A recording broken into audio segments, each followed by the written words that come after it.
Hello, everybody, and welcome back here at Adobe Live. I'm here with the amazing Dan. How's it going, Dan? Nice to see you. Good to see you again. We had so much fun yesterday that we had to do it again today.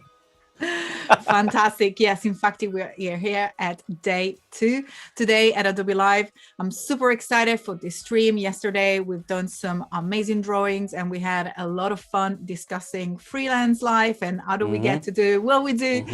Basically, having fun here at Adobe Live together with this wonderful community. But before we get started, I want to make sure that everybody that is joining us here and watching is on the same page and actually on the same web page. And I'm talking about bit.net/Adobe Live.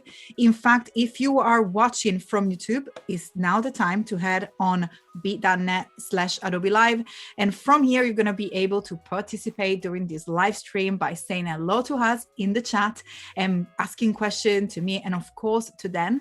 Well, Dan is going to be working here today, picking up the beautiful illustration that he started yesterday in Fresco. Then we're going to move and see how the magic of the Creative Cloud will take us from iPad into desktop. So we're going to also navigate into Illustrator.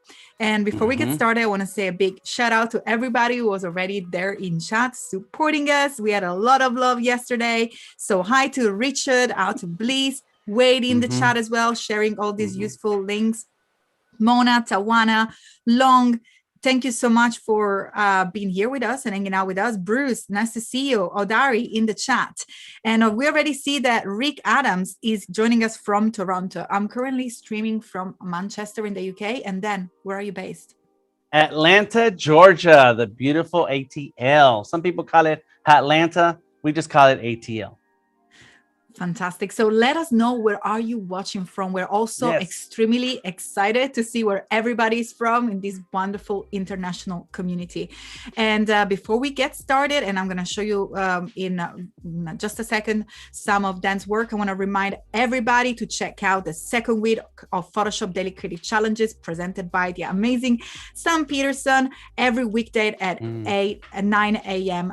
Pacific time. So don't miss out on this wonderful opportunity of joining the challenges. There is always so much to learn.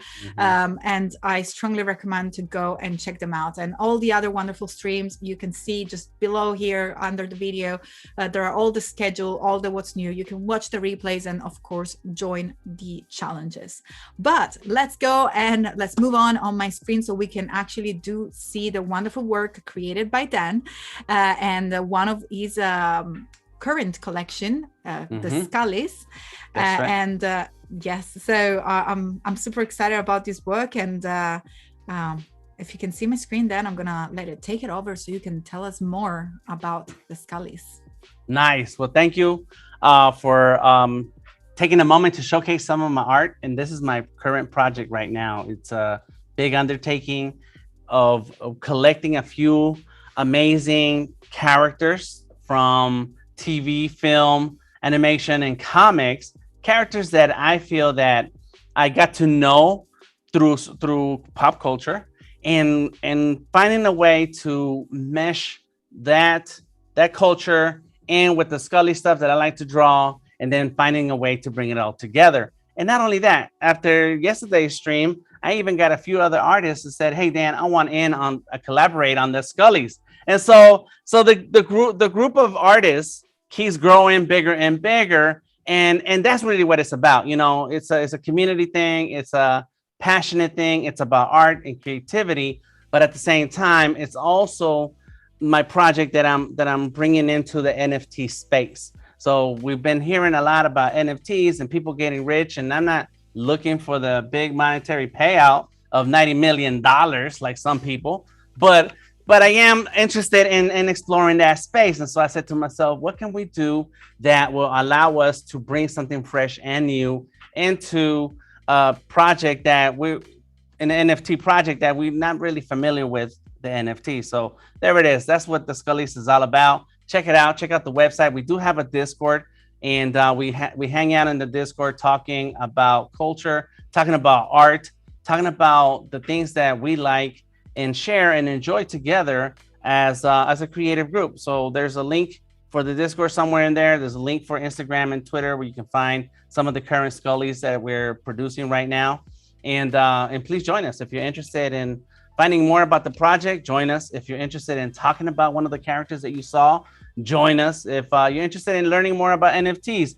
Join us, because this is a space where we created for us to be able to share information, resources, tips, and tricks, so that we can then, as an emerging artist, use those tools to then further our creative career.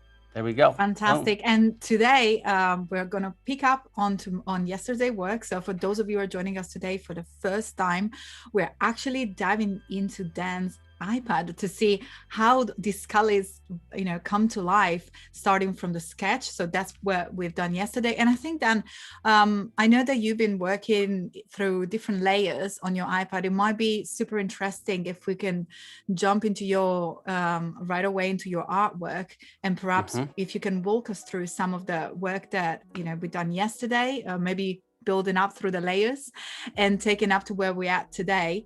And of course, feel free to stay and join us, even if today is the first day. There is so much more work than Dan is gonna share with us. But also, whenever you're done, if you're curious to see the very beginning of the process, you can also go back and watch day one replay, which is available here on Adobe Live. So whenever we're ready, I think we can jump on your iPad and we can start to have a look at Sketchy, Mr. Sketchy. That's what we were drawing yesterday. I'm super curious to see what the magic is at the moment with Mr. Sketchy. There he is. Wait, let me see, which way do I need to point? I need to point that way. There it is, right there. Sketchy in the house. Made it in. There we go. That's how far we got yesterday. I think yesterday I was halfway through with the line work.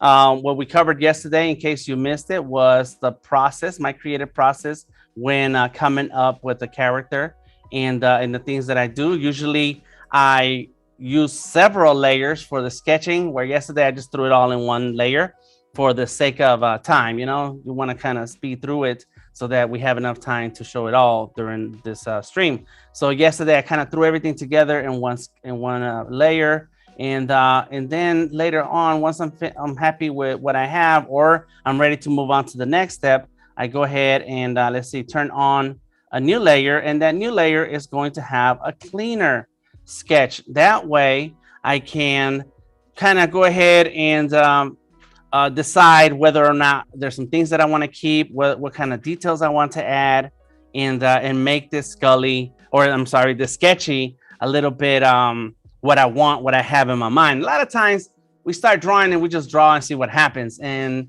you explore while you're going through your process, you explore the ideas. And sometimes you start with a clean idea in your head and you're just trying to get there to get the screen to show the artwork the way you see it in your head. So you should take this beginning time of the sketching process to go ahead and explore all those things. So that's what you have here right now. Let me go ahead and turn off the original rough sketch, and then there's a cleaner sketch. And then when I have a cleaner sketch, then I start bringing in my line work. And so I have all the line work all in one layer, even though when I start to do my lines, and I'm a line artist, I like drawing lines. Comics is my inspiration, and that's how I learned to draw, by looking at comic books. Then I was able to and I was able to learn from the comic books, so that now I just can't get away from lines. So I throw a lot of line work in everything that I do. And so there it is. Boom, I have all the lines. Everything's laid out. Some of the details are there, some details are missing, and that's okay, because I want to at least have the main basics of this outline. So there it is. Bam, I like it. So now here's a trick. Oh, I was just gonna, Thank you. I just wanted to interrupt you a second to say, first of all, that we love Sketchy. It's super looking, super sweet. We talk about the pencil. Yesterday, we talked a lot about how to create, relatable character in order to make sure that you engage your audience and you really communicate a little bit more about yourself. And talking about communicating, I want to say hi to more people because the chat is getting busier and busier, Dan. So first of all, we have such a wonderful international community. That's the beauty of what I was talking about. So we have South Africa in the house. Then we have Daytona Beach, Florida. We have Santiago de Chile. And then let me see, we have the Peach State, Northern UK, Scotland, Richard from Scotland. Nice to see you. Singapore, Alaska, Sweden in the house, Scotland. Amazing. Super excited. I get, as you can tell, probably really hyped up when I see everybody joining from everywhere. So fantastic. Keep telling us where you're watching from. We're really excited. And also, we have Bruce already asking a question. Have you made Sketchy into a Scully DTM? Well, I think that's exactly where we're going yesterday, into trying to make your work as personal as possible. So Bruce, that's the question from Bruce. Bruce, all those names you keep mentioning, I know them. I know them personally because that is those are the usual suspects who come in and hang out with us during some of the streams. So big ups. Thank you for joining us. Yes, that's a good you know what I did? I came up with like a logo type of image that for the sketchies, and it's a skull. So I kind of can't get away from the skulls. I do combine things in that I did do. So yes, you got to check out some of my regular live streams on Mondays and Wednesdays here on Behance, 8 p.m. Eastern. And then you'll see some of the crazy ideas that come out of the conversation in the chat that ends up on the page. So yes, I like that. I like that idea. Thank you. Boom. All right. Fantastic. And I'm just going to see real quick in the chat if there is any more question. We have Yuma watching from space. From space. Oh my God. It looks I'm in space. We're universal. I'm in space, that's for sure. And also, I want to remind everybody before we get into a deeper version of our Mr. Sketchy about Adobe Max. I know, and I can see so many familiar faces, but I also see new faces here hanging out with us. So I know yesterday we did talk about Adobe Max. Adobe Max is the creativity conference, which is happening really soon. It's going to be on your closest couch or chair or lounge because it's going to be free and online for everybody on the 26th through the 28th of October. I know that me and of course Dan have already experienced the power of the wonderful creativity and energy of the real life event, but I'm sure that if you do join this interactive live event online, you're totally going to feel the power of this injection of creativity. Dan, how would you define it? Every time that I came back from an Adobe Max, I basically felt that I, kind of ate creativity for a full year. So I was like, yes, pretty much like my brain was, food for thoughts, food for creative ideas for the next 24 to 12 months. Yes. Yeah, that's what I like about Behance anyways, that you get to see a lot of artists together in one time and feed that creativity from each other. But when you're in there at Adobe Max, it's like 100 million times stronger. And you just feel that electricity in the air feeding you. And like, I need to go ahead and get some drawing done. I need to draw something. Exactly. And if we jump real quick into my screen, I might be able to, I've actually a little look and sneak a peek at the actual website, max.adobe.com. So you can go ahead and register, and by signing in with your Adobe ID, you can check out all the sessions. And I'm actually going to do a little bit of a, you're gonna have a little giggle here if it's still there. I don't know if it's still there. I haven't checked. I should have checked before, but I think that Dan, your girl Claudia, should be featured under the graphic design. So you can find me there alongside the Mark Hips, which is a Max Master, and so many other, Lacey Jordan, and any other many Mm-hmm. wonderful designer. And as you can Mm-hmm. see, there is 3D and AR, there is collaboration and productivity. So the actual themes are, broader than the simple graphic design. It's pure, art, design, but also business and the general creativity of the entire creative industry. And of course, if you head to the on page, you will see all the other outstanding guests that are part of Max. So definitely go and check it out. It's an opportunity not to miss. And don't forget that during the Adobe Max week, Adobe Live is going to be even more busy and more fun, coming out with a ton of stream here. So let's head back to your wonderful Sketchy. I just needed to remind everybody who hasn't signed up about Max yet that that's coming soon. So I just wanted to give it a shout out before we get deeper into Yes. Sketchy, which I think is already Yes. happening there. What's It's going happening. on? Yeah, What's someone going said on? that with that Sketchy should have tattoos, and like, you know what? You should have tattoos. Yeah. So I'm doing some drawings on the arms, and I set on a different layer. And is it a different layer? Yes, it is. There it is back here. Let's go ahead and bring it back up. Boom. And so then I can turn down this layer a little bit.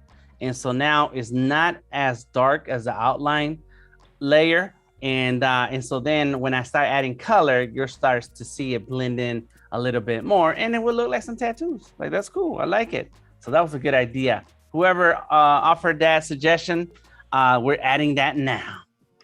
Boom. Fantastic. And we have a few people saying that there will be the first time they will be joining Adobe Max. That's super cool, super exciting. And we have more tattoo suggestions. What? The intergalactic Bliss is saying the intergalactic Sketchy can go from planet to planet, tagging the planets. Yes. So you make it into a graffiti artist as well, which is super cool. Yes. And we have a question from Longvu. One of the most common questions: do the beginners need to be good at drawing to jump into graphic design in general? What's your take? No, you don't. Short answer is you don't. Is because there's a lot of basics when it comes to graphic design that you need to learn along the way into that will define the kind of design that you do. And so you don't have to know how. Then you're familiar with the tools. Then you're familiar with some of the techniques and processes that graphic designers go through. Like, before you even touch Photoshop and Illustrator, you should kind of have a sketch or a design of the design idea that you're planning to work on. Before you even hop onto the computer, you should already have some kind of sketches that are going to help guide you to where to what you're looking for, what you want out of the design. And so you don't have to, but it helps. But then graphic design is art in itself, but it's not drawings. So you're gonna still have to use a different part of your brain, because graphic design in general is a communication tool. It has to say something. There's a message there, and the way you design it will make sure that the message is heard and understood. Bad design will make people turn away and be like, I don't know what I'm looking at, and I don't want it. And so there you go. That's my short answer. What do you think, Claudia? Well, I completely agree. You're talking with someone who's never, I come from PR. I come from I think we can sneak in my little story here. I come from PR. I used to work at the UN. It was one of my first jobs ever when I was still in uni. I was in New York City, 23 probably. So a long time ago, sadly. And I was there working, and at the same time I was just painting in the street with the luchador mask, and I think you've seen that today. I shared that photo with you. And I had no idea what graphic design even was at all. And I had I like to paint, and I'm not by all means a real graffiti artist. I just like to use walls as my canvas. And I just felt drawn on, two colors. I had the good luck of meeting one of my senior PR when I was in Sydney, Australia. She was quite upset because I was like, making sure that the press release's color was all in tune with the brand. And she was like, that was supposed to be out yesterday and you're here playing with fonts. Aren't you Mhm. sure that you want to go and like meet the graphic design team? And I was like, the who? The what? And I found my family. So, besides that, and the fact that, being at the UN and painting trains and walls in the street is not really a complimentary occupation. And I always say I would have get fired or arrested, and none of the two were feasible to me. So pretty much, hashtag graphic design saved my life. It's a lifestyle for me. Bottom line, it's a lifestyle. I put together a bit of knowledge of communication that I studied. I had zero background in drawing. I just follow my passion, and that's pretty much what I try to share with everybody that comes across my path, or that whenever I share in any session. Your passions, your life, the closer you are to yourself and to your life, the better you do in your life. I think the happier you are. So that's my take. There you go. Yep. Awesome. That's awesome. Like, yeah, you have a professional job in the daytime, but at night you're out there tagging. That's a comic book. At some point. We'll share at some point. We need to share that comic book after the spotlight today. And by the way, that's probably a great way of bringing in also the spotlight. In fact, today, if you stick with us until the end, we're going to be giving the spotlight to one of the artists that submitted, or someone proposed for the artist spotlight. And if you do wish to submit and propose and nominate any of your favorite artists, or of course your own portfolio, make sure to go ahead on be.net/Adobe Live and check at the very top of the chat where it says Artist Spotlight, and from there you'll be able to actually nominate someone, included yourself, of course. And today, once we're gonna be in the middle, hopefully if we have time at the end, I'm gonna share with everybody the luchador mask photo. Yes We'll do that at the end. I'm ready for that part. Oh, so nice. We have shading now. Please, let's go back into what's happening. Let's talk about it, please. Yes. All right, cool. So one of the things that is going to make your artwork have this certain feeling of depth is the values, right? So there's a whole bunch of serious art terms that mean things, and so I just like to say, look, throw some shading on it, and it's going to give your artwork that more of the 3D look, even though it's a flat 2D illustration. And so sometimes I like to start the shading before I do the color. And so that way I have an idea of where my light source is. That's a big important thing to always remember, is like, where's your light source? Where is the light coming from? And in this situation where I'm sitting right here, I do have several lights all around me. So there is not like a really deep shadow, or a shadow in one particular direction versus a light in another direction. But a lot of times in your artwork, you're going to need that so that some things can stand out and look like they're closer to you, whereas some other things will look like they're further from you. So then here on this leg, I will kind of shade it out a little bit, boom. And then I'll go ahead and shade this other part right there, bam.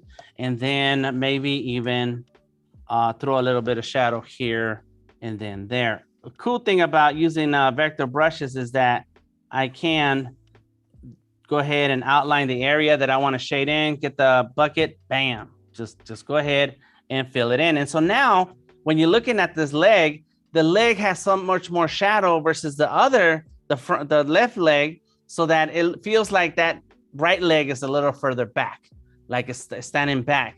And that is an optical effect that you start to add to your drawings in a way where people's perception of what they're looking at will give that they will see what you're trying to say, communicate, and it gives your artwork that little bit of extra flair. And in the business world, in the graphic design world, they call that pop.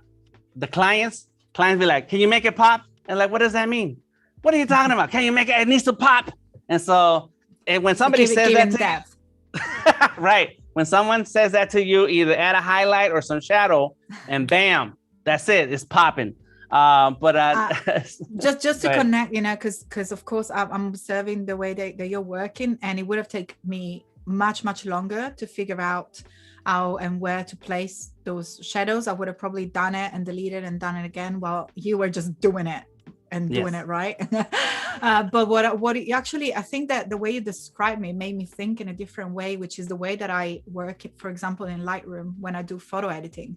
So I use the word pop. So I was just going by association here. And I use the word pop when I use the contrast slider. And in fact, what I do, I make the lighter areas lighter and the darker areas darker. And that's exactly what's happening there. So adding contrast, it literally made my like a, you know, so I had like a little mind blown moment here. But I really love the way that you capture with the word pop. And I'm gonna pass you a question as well, because I've seen several. The chat is saying boom, bam, popping. You know, we got all the sound effects. We need the music. That's right. Where's the music, Dan? We had a little bit of music yesterday. That's right. So we had a question from Yuma saying, well, more than a question, just sharing that for some odd reason, I draw better in Illustrator than I do in Photoshop. I mean, I think that's completely up to you. That's the beauty of the apps, you know, choosing which the apps that you're more comfortable with. Of course, you know, Dan was telling us more about Vector yesterday. So Dan, I'm going to pass that to you to just give a little bit of a difference besides what you're comfortable to use in terms of which app interface is more comfortable to you. You know, creating an app that is fit for its purpose also determines the choice. So vectors against raster, that's where I'm going here. Okay, well, I think that for me, I had a problem with Photoshop when I started digitally drawing. And that's because I learned Illustrator first. First, I learned Illustrator because of graphic design, because you can do so much. And even Photoshop, you can still do that too. But I needed that scalability. And so Illustrator was one of the first programs that I learned.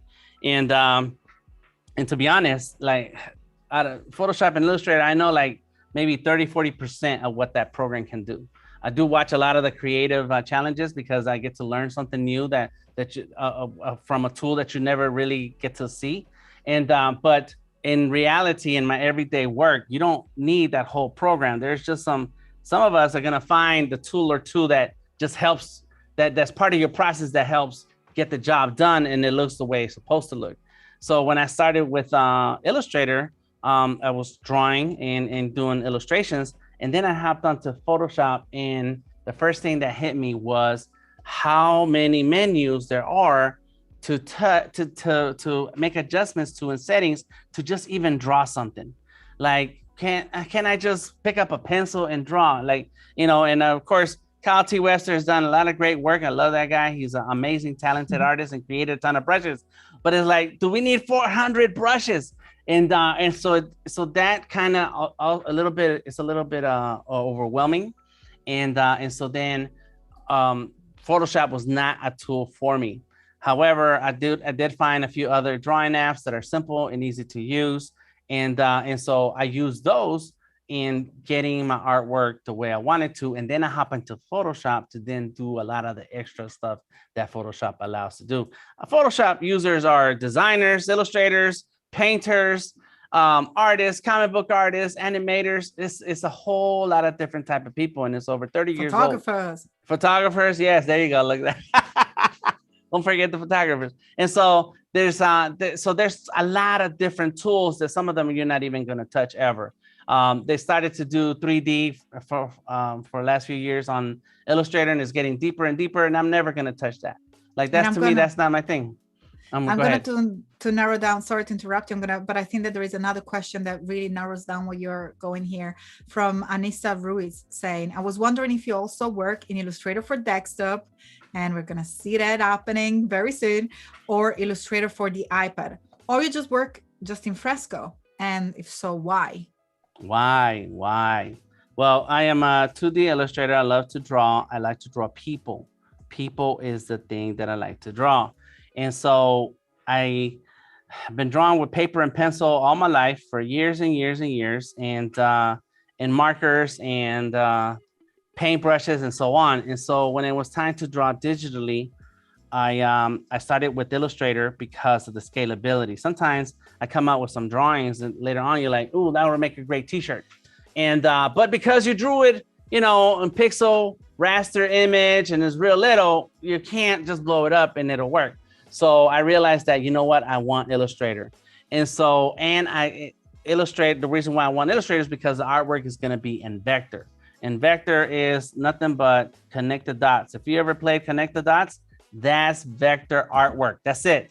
We got dots, we got lines that connect the dots. And if you don't want to have corners on your dots, you can have curves around your dots. When you add a curve, then there's a handle. And this handle, you can move it one way or the other to then adjust that path. So they're called paths, anchor points, and handles. That's it. Once you understand that, oh my gosh, Illustrator is wide open. And once I understood it, I was like, yeah, that's it. This is what I want. However, the deal with Illustrator is that you can tell when people use Illustrator to draw certain things because of sometimes it comes off a little stiff. The artwork comes out a little too straight. And it's like, that's not a real line. Nobody drew that. And that's true because all you need is one anchor point, another anchor point, and a line going from one to the other. And so that's where the magic of Fresco comes into play, that right now I am using vector brushes, okay? And I'm drawing. And as I draw, you know, I can get the curves or lines, line weights, or whatever I want for this drawing. And then I can export it into Illustrator and I have the full power Illustrator to make adjustments to this artwork, which we're going to do today. So that's why I really enjoy Fresco. Yes. Big ups to the Fresco team. Whoever worked on this, you guys are awesome. I remember when it was just unveiled, I think it was 2 years ago. Is it 2 years old now? And Max, and I was just mind blown with all the, you know, watercolor effects and all the, you know, all the different media that you can achieve, the effects that you can achieve with Fresco, because we're just seeing just a little bit of what is super, super powerful app. And as I was mentioning yesterday, I've done my first book with Draw, this old app that is now been discontinued because it's been replaced by this amazing Fresco and Illustrator on the iPad. And I'm still debating if to use Illustrator on the iPad or Fresco. I'm in experimentation mode currently. We'll see what happens. Well, go ahead. I would just check in the chat, and we have a little bit of 3D conversation added to Illustrator, also taking away 3D in Photoshop. Yes, we'll see what happens in Max. I always say, you know, just let's wait until Max to see what it get released. Where are we going with these super exciting apps? That's another reason why it's important to join Adobe Max. So not only Adobe Max is this wonderful conference where you like basically get your mind blown every seconds of that you spend sharing, and you get to connect with such a wonderful international community of professionals and students and people from all over the world, and you have fun and a lot of labs and session and activities. But on top of it, you can witness the keynotes in which each app and their representative directly from the wonderful Adobe stage reveal all the wonderful new features for the new year. So keep your eyes peeled for Max. That's another wonderful reason why to attend, in order to discover all the new feature of each single app. And again, a little bit of a preview. I'm sharing, like I'm taking this time here, Dan, sorry, to reveal a little bit of behind the scene, but I will be with you during Adobe Live for Max with a first take on Illustrator, Photoshop, and InDesign. So we're going to be here at Adobe Live discovering the new features together. There you go. I like that. That's good. That's good. And, you know, there's so much that Adobe offers with the Creative Cloud that I think that the question of should you use Photoshop, should you use Illustrator versus Fresco, you should just try them out. Try it.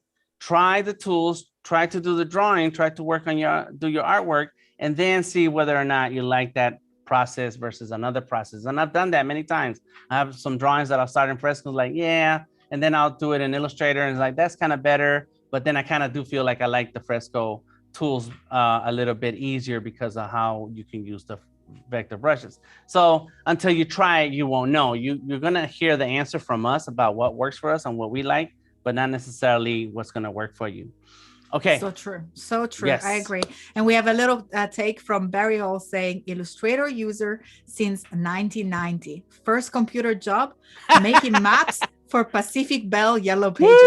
Woo, welcome, Barry. Welcome. We need to get you on a stream and you can tell us all about it, because those were the days when you were making the jump from actual cut and paste, like real cutting and then pasting.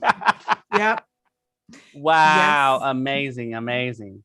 Okay. So back to this drawing, I just want to point out a couple of things. Number one, I did all my shading as much as I wanted to do right now. And I did it in one particular layer by itself. There it is. There's the layer. And you'll notice that it's the same color as, boom, here we go, come on, as the line work. And so what I like, the reason why I like to do that is because what I like to do is turn the blend mode to multiply and then turn down the opacity. And so now you can play with that shadow effect or the shadow layer to get the effect that you want. And so that's one thing to keep in mind. Do all your shading and shadows on a layer, and you can use the same color as the line work color, the color for the shading, and then just turn down the opacity while you use the multiply blend mode. Now, and then the next thing I'm gonna do now is go ahead and color in, but I've already did that. I did set up, I got up early this morning and I worked on it a little bit more because I didn't wanna spend too much time showing you the over and over the same thing. So here it goes. So what I did is, let me turn off that shadow. Let me see, boom, those are the tattoos. There goes the shadow. And so there's the color right here. Boom, right? Now. Oh, wow. Hello, Mr. Thank Sketchy. You. There it is. It's alive. And so what I did for the color, and this is a cool trick. All right, this is a very cool trick. If you notice, let me turn off the color. You notice that my outline layer, there it is.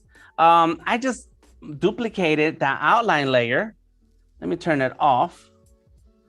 And then I use the paint bucket to fill in the different colors in different areas. Some areas are gonna work better than others. The beard, I had to go in and color it in. All the colors are in the same layer. I usually don't do that. I like to keep my colors in separate layers so that when I'm in Illustrator, I can quickly make some adjustments whenever I want to. However, I've also discovered that in Fresco, we have the appearances adjustment tool where we can change the brightness and contrast, hue, saturation, and color balance. So there's still a lot of tools that you can use here in Fresco to make adjustments to your colors. And if they're all in one layer, then that's fine too. I do prefer each color in their own layer. All right, so what I did is I used a paint bucket, I colored in all the different areas. And so now I can turn my outline back on, there it is. And then I duplicated that color layer, I made a duplicate. And so there's a technique called layer mask. I don't like it. It's my personal preference. Nothing wrong with anyone who uses it. I've worked in a lot of projects where I get artwork from other artists and there's a ton of masking layers. It's like, couldn't we just have done the artwork right the first time? But there's some reasons why we do it that way. And so my solution, all right, because I don't want to use the masking layers, I go ahead and duplicate the layer for where the color is. Now I'm gonna turn that on and see, look, we have like a highlight going on, but this highlight is not a real highlight. It's actually a duplicate of the color layer. And then I trim away the parts that I don't want.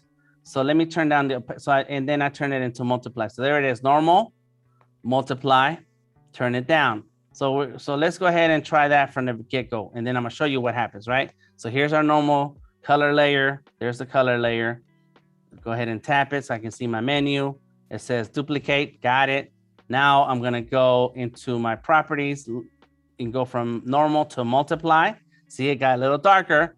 And then I can turn down the opacity to either nothing or very dark. So I'm gonna find somewhere in the middle. Once I have that, then I get my eraser. See, I'm gonna shave away the areas that I don't want. And since I already started my shading, let me go ahead and turn that back on. There's the shading.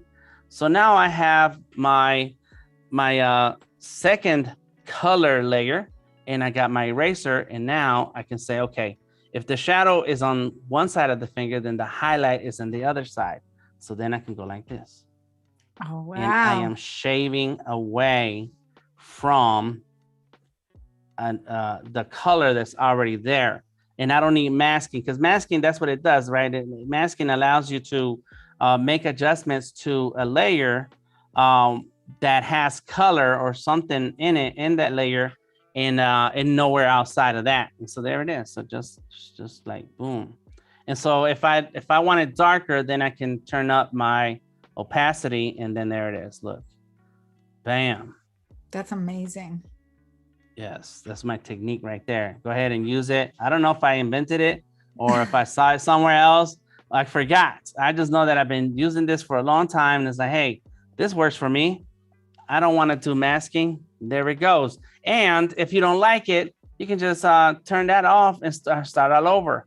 And so this is what I did so far. So here is one, that second layer, and I've already gone and got rid of the pieces that I don't want. And so there it is, all the way 100% multiply.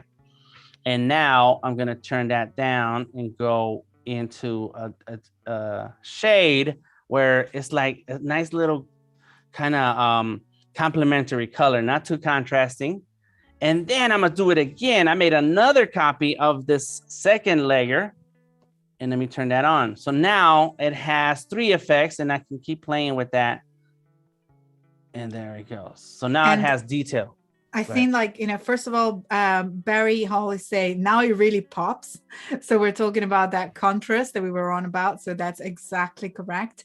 And, that's why I say I love being here, because everybody shares their own techniques. So I'm literally like taking notes. Like I'm taking notes on what you're doing here. And I love to see every different artist doing in a different way. So yes. I never seen that before. And I love it. I'm literally taking notes. yes. Take notes and watch the replay. Come back and watch the replay. I wish in the replay you can see all the comments so I can pay attention to everything I miss when we're live. But it's just come on back to watch the replay and take notes. Yes, absolutely. That's the beauty, because you can pause, like, when you watch the replay, you can actually pause. And sometimes I watch Adobe Live when I'm working, so I don't have time to go fully through the project and see what the artist is doing. But there are so many beautiful and useful conversations, and then I can go back, watch the replay, and pause and follow along when working. So there you go. That's right. So many ways of enjoying Adobe Live. And follow the artist. Whenever you find some cool tips and tricks, follow the artist and check out their portfolio, because they're pretty much sharing what they do already with their own artwork. And then you can see it in action and see how they've been doing what they do. So there it is. So right now we're doing the highlights. I'm just throwing some highlights everywhere and wherever I can, and boom. And then, so now it's the pop. The last pop is the highlights. And so I'm throwing in a couple of little bit of white. It is 100% white right now. And then I can turn it down so that it kind of blends in and it's not super contrasting. So it's kind of blends into the overall drawing. And let me tell you, I admire artists who can do this pixel art where in the face, the nose is a little pink, like the cheeks are a little pink. There's little highlights of color in different areas, like, oh my goodness, that's super awesome.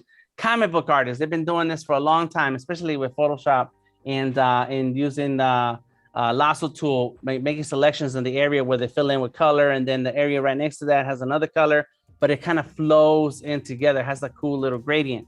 And so I just want to do the same. I just want my artwork to have some of those same effects, but I am using Fresco. I am using the vector brushes. And that's exactly where I was heading. I saw a question from Angel Espindola saying, hopped on late and having a silly question, what software is he using? Photoshop. Now we are in Fresco. And I think, Dan, that's also a perfect time to do a little recap, because we are kind of like, going through the stream and we have new people joining in late, which is absolutely fine. But I think it's awesome to just have a little bit of a recap of what we've done so far and what are we doing and we're having to go today. So if you can take us on a little time travel, time travel on what's happening here with what's going on.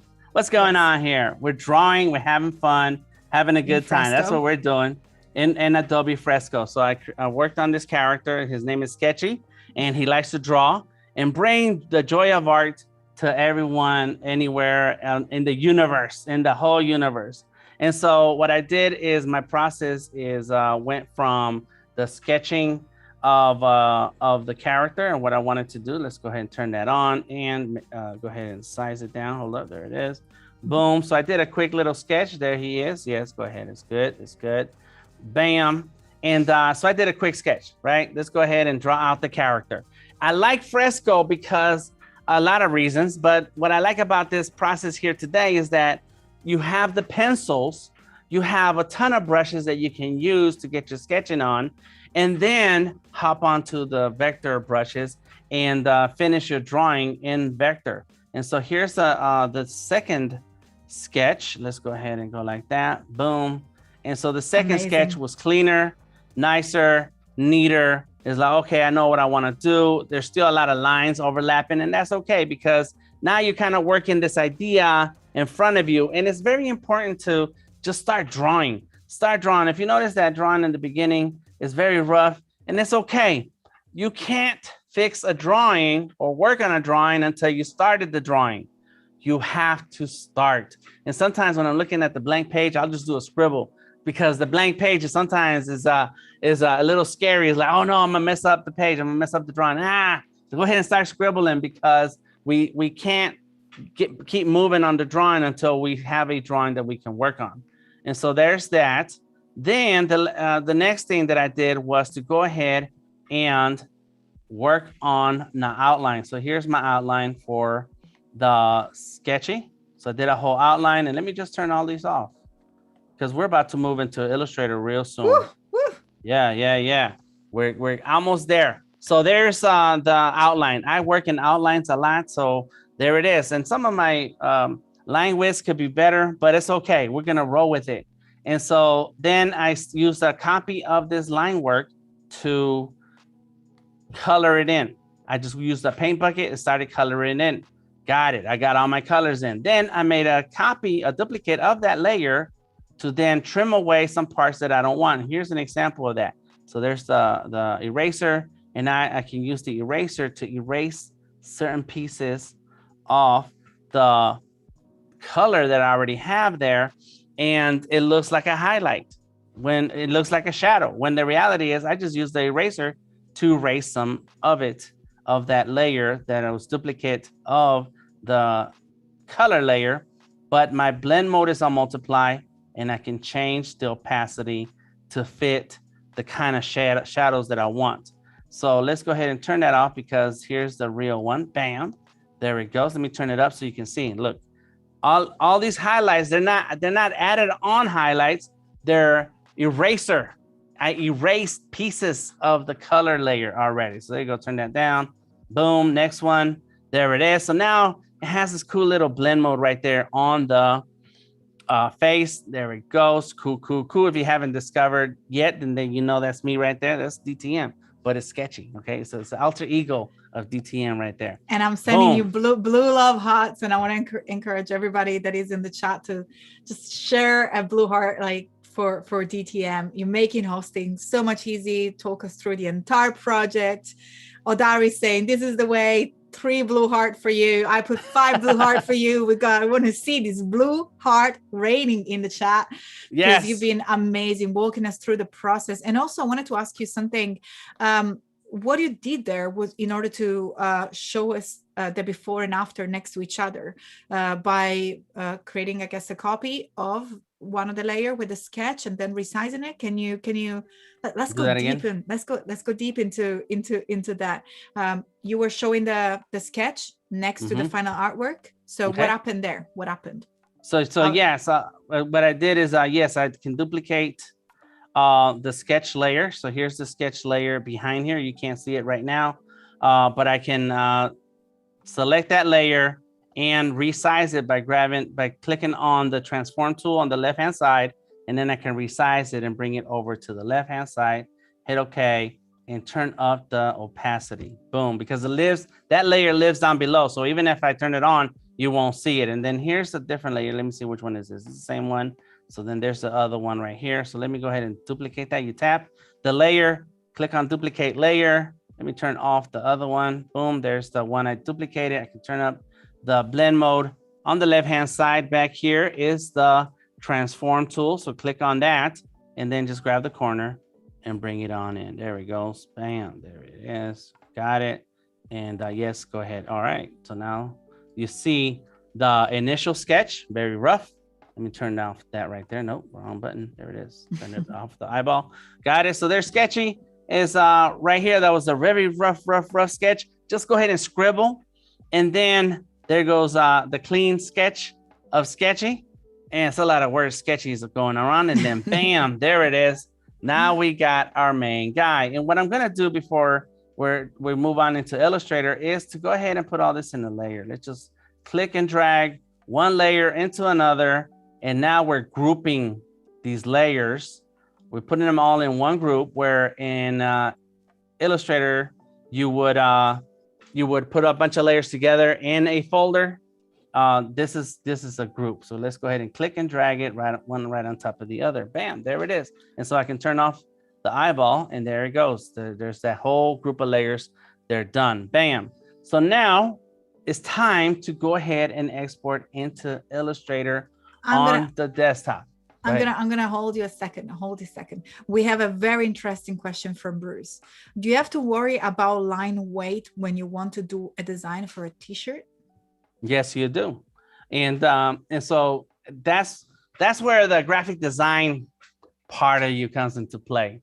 Because when I used to do a lot of posters and flyers and t-shirt designs, while you're designing, you print it. You have to print it so you can see what it looks like in real life. You know, and so nowadays everything is digital. So most of the time, if you can read the text on your iPhone or your smartphone, then we're good. But when in the world where we hand out flyers, brochures, and catalogs, we have to pay attention to line weights, to font sizes, and all of those things. And so a lot of times you have to print it out. And as time goes on, you get very familiar with understanding what it looks like on the screen versus what it looks like in a physical object. And so, yes, you're going to have to pay attention to that. And so I'm looking at this right now, and it's not too bad because let's pretend if for those of us who've designed t-shirts before, you got 10 or 12 inches wide, 10 or 12 inches tall for the shirt and a graphic. And so then you start looking at this like, okay, this line weight is cool. And I still have room to go thicker and it still looks okay. But depending on the size of the graphic, the size of the shirt, and what you're looking at, that you may have to play around with it. And it's best to always test. Print out one copy. Go ahead. I'm gonna step in real quick with another. So I agree with everything you said. I started my design career into a printer. So when I pivoted into design, I actually went and worked into a printer. And one of my printing course, the first thing that I learned, a sentence that got stuck to my brain, is fit for purpose. So before actually thinking all the way through, the most important question you got to ask yourself is, which printing method am I going to use? Am I going to use silk screen printing, or am I going to go vinyl? What's happening there? I think that's one of the most important questions to ask yourself, your client, and your printer before settling on any decision. What do you think? Yeah. What sort of technique was you using when you were printing t-shirts? There's also one other one. Something I forgot. Odari knows because he worked at a print shop that I know very well. And so there's different techniques for printing now, where now the ink kind of just blends into the fabric, and there's nothing stuck to the outside of the shirt. It's kind of just blends into the shirt. Sublimation. I want to say is the word sublimation. So in any case, yeah, there's a ton of different... We have Odari in the chat. So Odari, let us know. Bruce is saying thanks, DTM, Odari and Clary. Yes. See if there is anything else before we jump into Illustrator. And I'm just going to go real quick. No, I think it's time. It's time to make the magic of the Creative Cloud happen and see It's how time. we move into Illustrator Yes. from Yes. Fresco. All right. So here we go. Let's go ahead and get our Illustrator up and working. And so on the iPad, I'm going to click on the top right button. There's a little square that I can click on that has a little arrow, and that go back. Pull this up. Okay, cool. Let's go ahead and get this screen ready. So let me go ahead and And by the way, if you guys ever see us freezing, it's because we have also here helping us out and making sure that everything runs smooth and beautiful. Our wonderful Paco in the house, always here with us, helping us through all these different transitions and making sure that everything sounds and looks perfect. So big love to our amazing Paco here, which is behind the scene, making us look pretty and making sure that our screen looks amazing. Awesome. There it is. So right now, that is my desktop right now. I am on the iPad. I am going to click on the button that says that the menu item that says Send to Illustrator. This is what I really love about the Creative Cloud. I'm going to click on Send to Illustrator and wait for it. I like the fact that I can sync, and you can see here on my desktop, I have a ton of files, and you can sync your cloud documents. Oh my gosh. Let me tell you, when you can move from one computer to another and keep on working, that is amazing. And look, there it is. It's showing up. It says Photoshop import options. Let me go ahead and click on the show preview. I make sure that the convert to layers to objects is on. There is Sketchy. Let's go ahead and click on OK. And boom, come on, and Sketchy. Bam! There it is. So now I can move this iPad a little bit out the way, get my keyboard. I do use the keyboard when I'm on desktop. And that was a question yesterday. Do I use a keyboard on the iPad? No, but on desktop, I must, because there's so many things that you can have access to and help you move through the illustration a little bit faster when you have a keyboard and you use your keyboard shortcuts. However, I only use the keyboard shortcuts that require 2 fingers. If it requires 3 fingers, I'm not doing that. I refuse. There is my layers right there. Boom, boom, boom. So and those are exactly the same layers that you had in Fresco. For real, right. For real. It's the exact same layers, correct. That's right. So there's that background. There's that pixel image. One of the sketches right there is leaving us. Thank you, goodbye. The other sketchy is leaving us also. Thank you, goodbye. And then everything that was here before and that I threw all together into one layer is right here, and I can turn that off, and there it is. Boom. So amazing. So, yes, it's awesome. It's super awesome. You know, one of the things also that as you get further along into your process is that you need the tools that are going to make your process easier and smoother so that you can stay within that creative zone. Anything that takes you out of that creative zone, you're gonna have to find a solution to that problem, to that issue, so that you can stay on it, because once that inspiration hits you or you're ready, you got to sit down and knock it out. And when you're working on client work, you need to stay focused. So there it is. Look, I'm turning off all the layers that I have. Boom, boom, bam. There it is. Nice. So let's go ahead and call this Sketchy. Like, name your layers, please. So addictive to move, you know, from tablet to desktop. I love it so much. Just the fact that it's possible, I just keep doing it just to see, like, you know, it's there and it's there. Yeah. I can go to the couch and get back to my desk, and everything that I do updates seamlessly. So that's so clever. Yes. Thank you, Creative Cloud superpowers. That's right. Yeah, somebody had to sit there and make this. All right, so now I'm changing the names of my layers. So, you know, nobody's going to see this but me and you guys right now. But someday somebody is going to ask me for the file, and it's going to be organized. Organize your layers. Highlights. There it is. Bam. And so then this one is shadows. And then we have tattoos. There we go. Tattoos. Done. So now I'll go ahead and save. Let me go ahead and save into my computer. Or I can save it to the cloud, as a matter of fact. Let's go. Let's save it to the cloud. Let's talk about that. Save it to the cloud. There you go. Save to cloud documents. Click on that. Boom. It's called live, but now we're going to call it Sketchy. Can you tell live. us some benefits of saving to the cloud, please? Yes, yes. So I am on an iMac right now, and this is what you're looking at on my desktop. And so this my iMac doesn't belong to me. It's so pretty and beautiful, but it doesn't belong to me. I'm borrowing it because I work out of the studio here doing a lot of live streaming. And so I'm able to use this iMac, log into my account, and do what I want. However, because this computer doesn't belong to me, I want to save this to the cloud so that later I can come back into my iPad or log in into my and then have access to this file. Not only can I have access to this file, I can also invite other people to collaborate like I'm doing with the Scullys. So by saving these files into the cloud, then I'm able to share with others or share or see my files from whichever computer I'm working on, You especially can on also iPad. access to history versions of the file. Ooh. So if anything Oh. goes wrong, or if there is some step, which it does happen to me very often, I just kind of get lost into edits, and I'm like, oh, what am I doing? Like, you know, it was okay an hour ago. I just like overdoing something. You can access history in versions of your file. So that's super, super useful. And as you were saying, you can also share it with your team. Yes. Yeah, so there you go. That's a whole bunch of good things that you can do with Creative Cloud, and I enjoy it. Like right now, I'm just kind of cleaning up a few things. Don't forget to Command S. Now that you're on the computer, Command S or Control S if you're on PC is you got to save constantly. Save, because yes, things happen. Technology is good, but when it's bad, oh my God.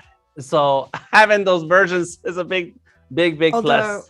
Although, and that's something that I wanted to mention as well, working with your cloud documents, if you feel that sometimes, and that's completely depending on your internet connection and your machine, if you feel like a little bit slow down, is because it does save it automatically as well as you work. So, you know, it might be, sometimes I do have both versions, depending of the size of the file and what I'm doing with it. But again, it does save automatically as you go. But I wanted to ask you like a very geeky questions. I just something that is just like very satisfying for me for some silly reason. Can we go in outline view, please? Oh, okay. You want to see the magic?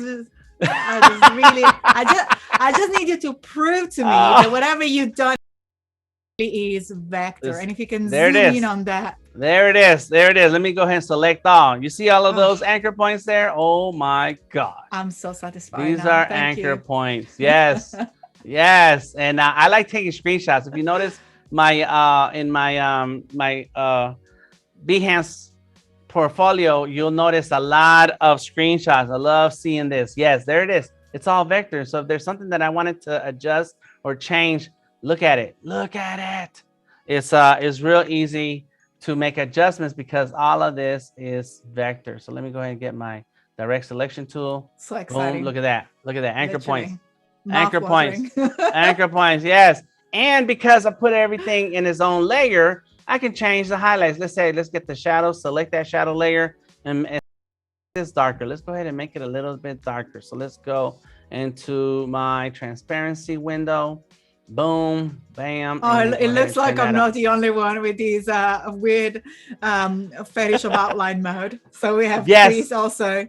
There you go. I just love it. I just love it, especially when you get so quickly into such a complex drawing, and you have wonderfully organized it with all the layers and everything is. I think that's a great example to see, and because that's something, you know, that probably a question that I've not seen in the chat, but I'm gonna share with you, because that was one of my biggest concern when I started to work from drawing freehand into app. How do you decide your layers groups? So what goes with what? Is there a particular strategy, structure? Yes. Difference?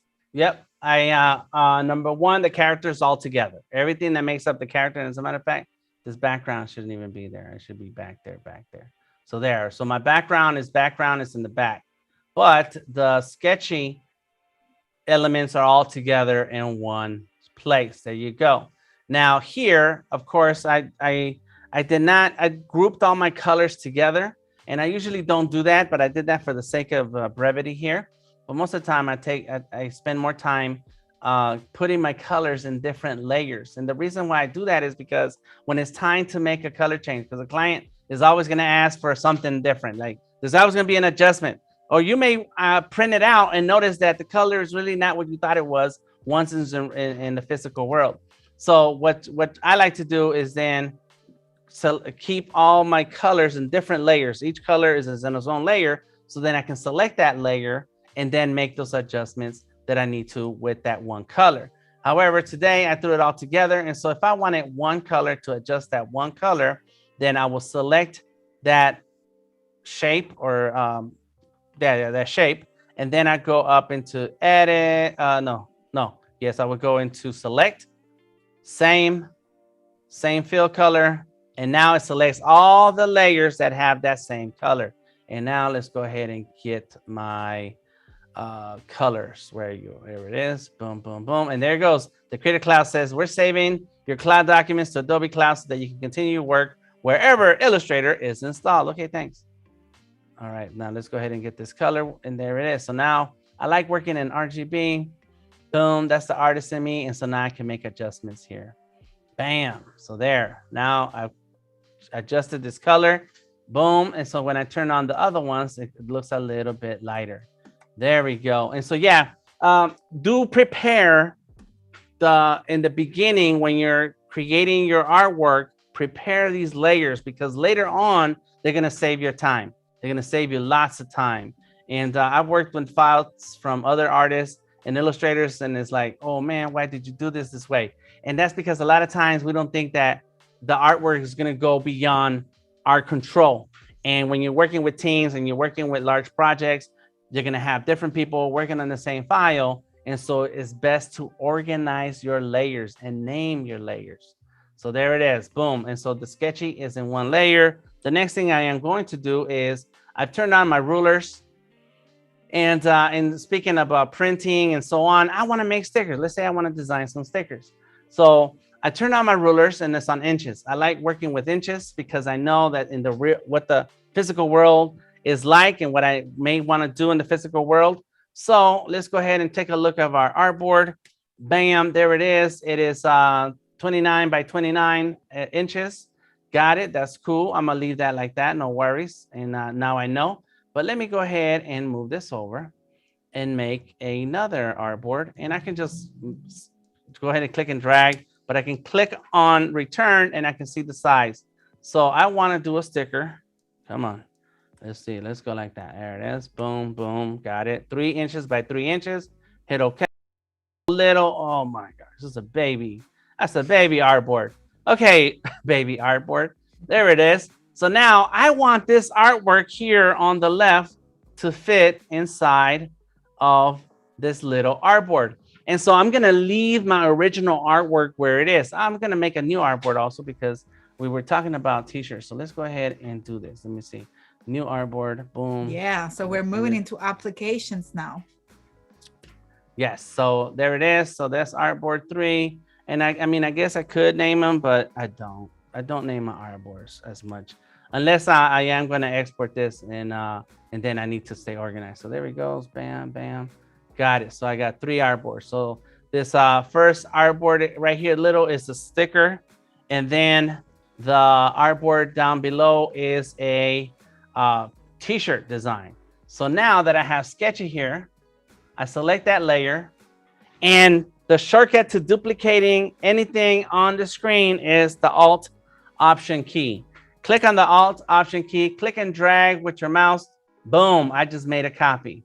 So now I can hold down Shift, grab the corner, take it down, take it down, take it down, take it down. There we go. Okay, click and drag it over here. Thank you very much.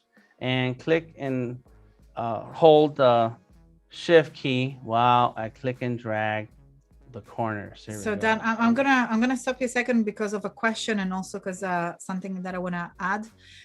When resizing, there are a few things that I think that everybody needs to look out for, because those are usually the alarms. And the big alarm question that I get is like, my curves, my strokes, my patterns, everything is going the wrong way and not the right way. So I'm happy to, if you want to show it. instead of me saying it? Yeah, you can say it and then I'll show it. Okay, fantastic. So if you go to the transform panel and then to its options, so window transform, you'll be able to see the different options in terms of scaling, effects, strokes, curves. So let's see if you hit. There it is, scale corners and scale strokes and effects. Correct. Once you select the artwork. And also there should be like a little flyout menu on the top of the panel that gives you the opportunity. I don't remember now exactly how it's called, but I think it's pattern only or artwork and patterns. So those are the options when you transform that will allow you to work the way you want. Again, there is no right or wrong. Those are options there for you to scale your work proportionally. If you do, sometimes if you make a pattern and you want to scale the pattern without scaling the object, you have the option to do that. Or otherwise, if you want to keep the pattern the same, you can untick that. I just wanted to make sure when we transform, that's usually a big alarm bell. I've seen a lot of people that get scared about what's happening there, but it's super easy. Transform panel, you'll find everything there regarding resizing your work, its outlines, corners, and effects as well. So I just wanted to give a shout out to our friend Transform panel, which is usually not really brought in conversation, and is so useful and helpful. And since I already interrupted you, I have two further communication. One, that the artist spotlight is coming up in 18 minutes. We're going to have the artist of the day under the spotlight here at Adobe Live. And I'm also going to invite everybody that is watching us to use the power of nominating the artist that you wish to showcase during the Adobe Live Artist Spotlight by heading to b.net/Adobe Live. So if you're watching from YouTube, head to b.net/Adobe Live, and from on top of the chat, you'll have a tab. From this tab, if you click on it, you'll be able to submit the artist of your choice and nominate it for the spotlight. And of course, you can nominate yourself, which is a wonderful way of getting some exposure here at Adobe Live. So feel free to nominate using the artist spotlight. And there was also a questions before we go back to the different application regarding the speed of Illustrator. I'm just gonna hopefully quickly go back. If not, here it is. I think is. There we go. Bruce, I know from Mexifunk and DTM are excluded from these, but is there a way to go around the slowing down of Illustrator when you get into shading or dealing with so many layers? Do you have any trick about that? Of course, is dependent on your hardware and on your machine first and foremost, but do you have any tricks? I use Simplify a lot. Yes. The more anchor points, which is one thing that we're having, we can clearly see we're coming from Fresco into Illustrator, is that there's a lot of anchor points, a lot. And so that's going to be something that we have to find ways to trim down those anchor points, because that makes your file size bigger. And yes, it may slow down your machine. So trimming down your anchor points is a great idea for that. And that's about it, because nowadays these programs are very heavy. Like we said, it's over 30 years old. So, and a lot of different types of artists use this. So there's a lot of tools, there's a lot of menus, and so there's nothing else that you can do about how how heavy Illustrator is that you're just gonna have to deal with it until you get a next machine, which is why I used to spend a lot of time at the stores, at the Microsoft store and at the Apple store, drawing on their machines, because they have the latest and greatest. And so I am telling you, before everything shut down, whenever I would travel, I would go to the local Microsoft store, hang out for a couple hours, give out some stickers, and use their computers, and they let you do it. They let you do it. Yeah, there you go. Super cool. Loving this beyond the tips and tricks. There you go. Life hacks. Some guerrilla hacks. There you go. That's right. Fantastic. So, and so those are good things to consider when changing size, is to make sure that your strokes, your corners are all transformed the way you want to. Another place where I like to go to is where I go to, let me go ahead and select all of this first. Boom, and then go to object, transform, and then scale, and then you find the same tools. one crazy thing about these programs, because they've been around so long, you can get to the same settings different ways, and different artists are going to have their favorites. So there it is. So most of the time I keep that off because well, when I'm working with Fresco, because everything is already, I want to keep it in proportion. So I don't want to I don't have any strokes here that I may have to pay attention to. And but when you do have artwork that has a stroke or effects, then sometimes it's best to check on this to make sure it works. And you'll know right away. As soon as you start moving things and start looking strange, you're like, wait a minute, this is not the drawing the way it's supposed to be. And so then that's one place to go looking for it. Boom, there it is. Fantastic. Okay, so now I got my little sticker design. It's ready. So when I make stickers, it's already 3 inches by 3 inches. A lot of stickers that I order, they're 3 by 3. They're die cut, so they're gonna trim around the Sketchy. So that's Sketchy. I'm gonna change the name from Sketchy Copy to Sketchy Sticker.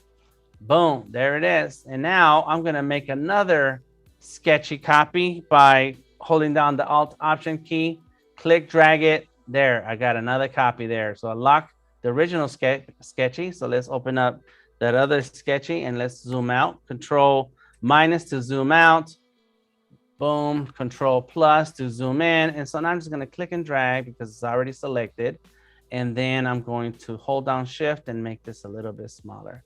And so now this is gonna be for the t-shirt design. However, my design is very square because if you remember yesterday, I started with a squarish canvas or artboard, and so there it is. So that's not too bad. All right, that looks good. Yeah. So let's go ahead and zoom in. Go ahead and get in here. Boom, Control 0 to make your selection full screen. There it is. And so why don't we change the name? So Sketchy T, and then click that layer, move it up.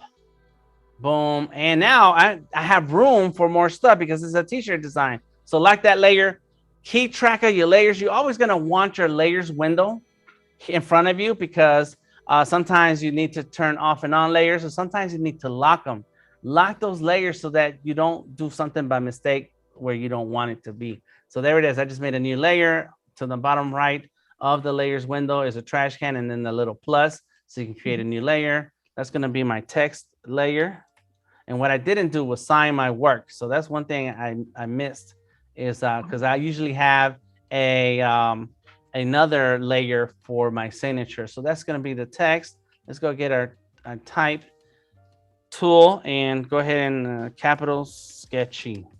Bam, nice. And remember, you have a ton of fonts when you use the Creative Cloud. So let's see what we got in here.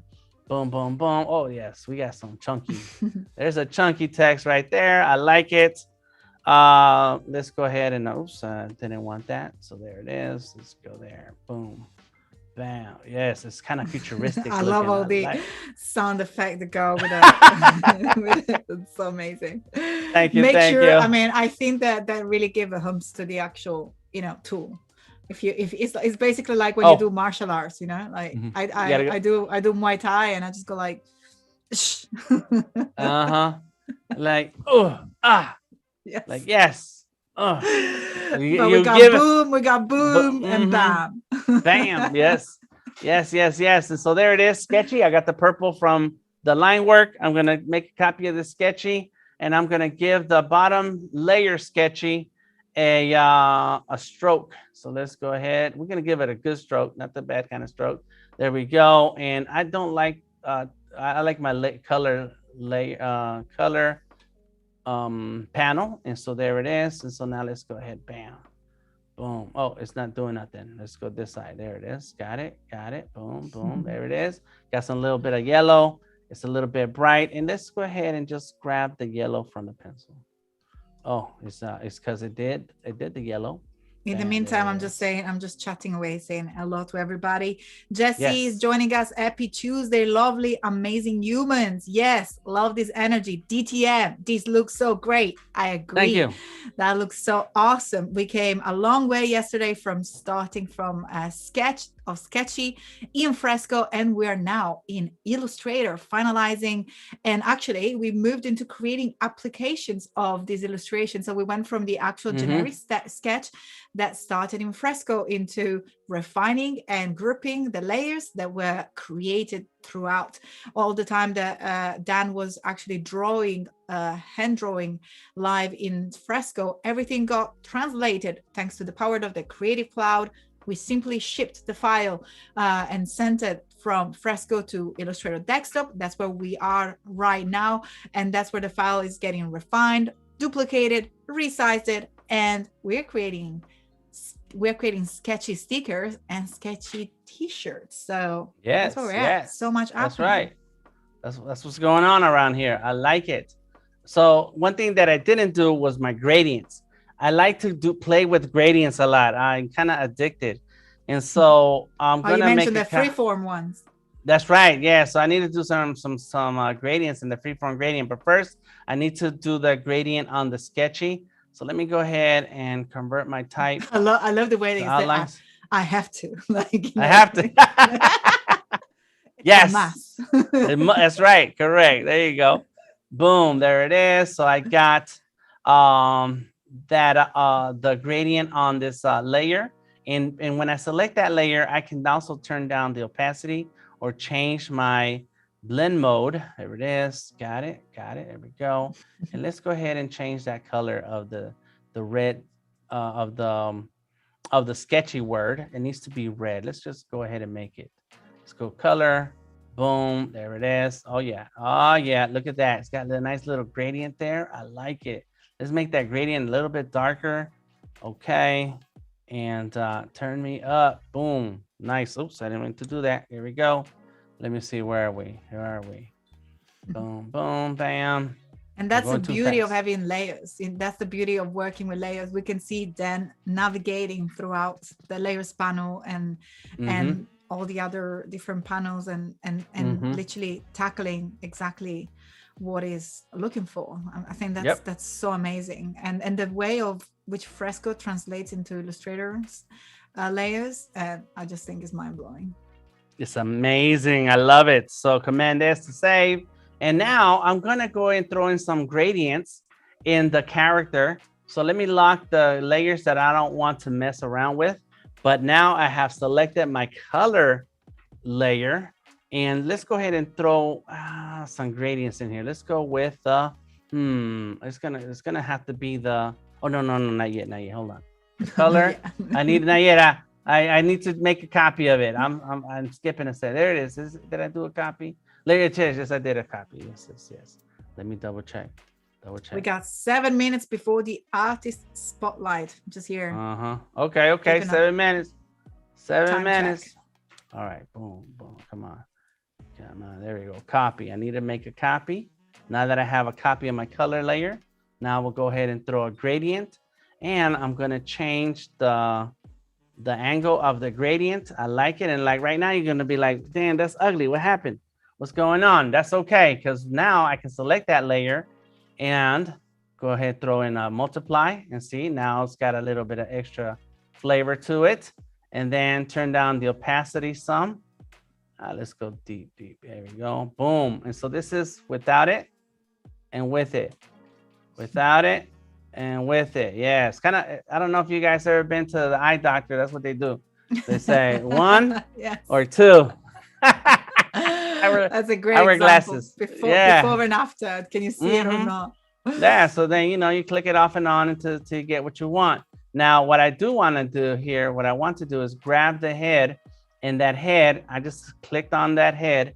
So that grab that layer, the color, then I can turn on my freeform gradient. Come on. There it is. Boom. Oh my God. So there's a color here. There's another color there. It's hard to see anything because of the opacity. Zooming in, if I can please ask you to zoom in. Zoom in a little bit more. There we go. Let's do that. There it is. Nice. Beautiful. Thank you. You're welcome. So now let me go ahead and select this whole layer and turn this up some. There it is. Now I have, let's go here. Now I have my head selected, edit the gradient. And you can see that if I move this color around, it changes how my layer looks or my shape looks. Boom, let's go there. Oh yeah, in this color, let's bring it right here. That's the brown color. This is a white color because when I click on it, you can see what color it is. It's over here on the left-hand side. So that purple is cool. That white, I don't want that white, so I can just click and drag it out of the shape and it's gone.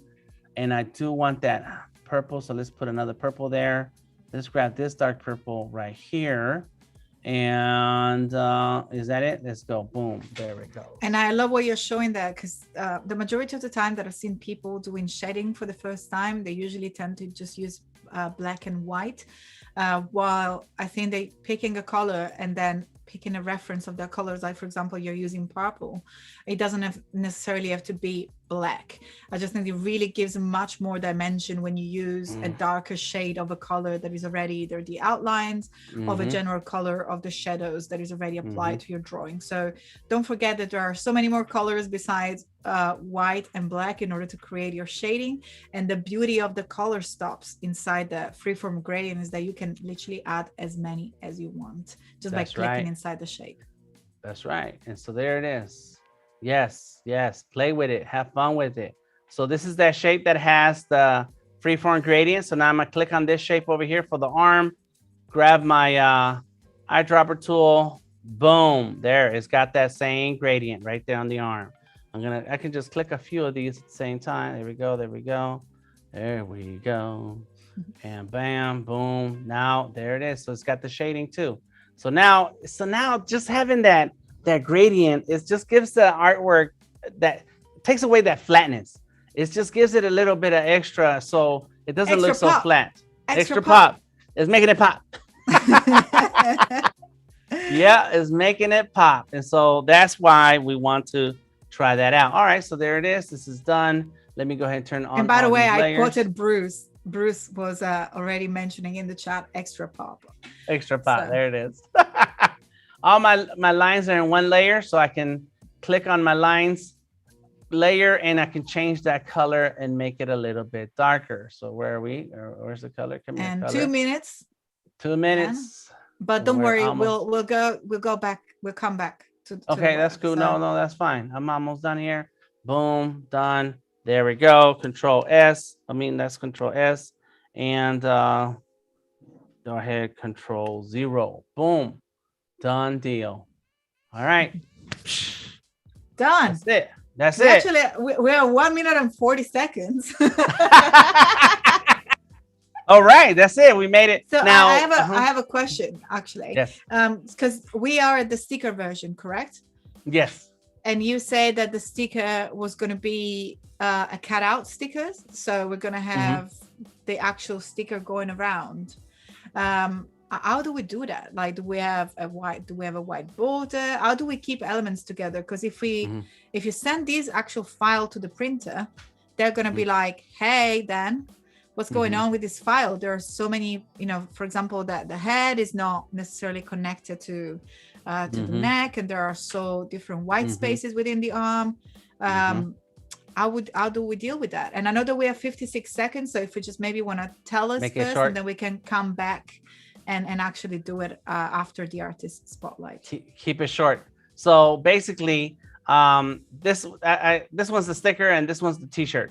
But either one, what happens is that you send off, there's some print services online, and I don't know how well we can see what I got going on in front of my camera. Let me see if I can double check. There we go. There it is, right here. Real quick. Put it in my face. There we go. So there's a picture. There's a sticker of me that I made.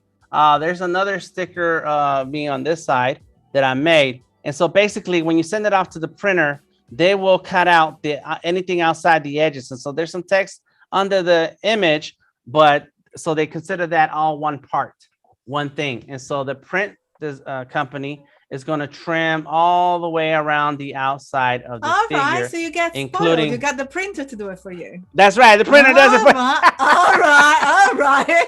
I was like, there's some step missing here because my printer got me that to do it myself.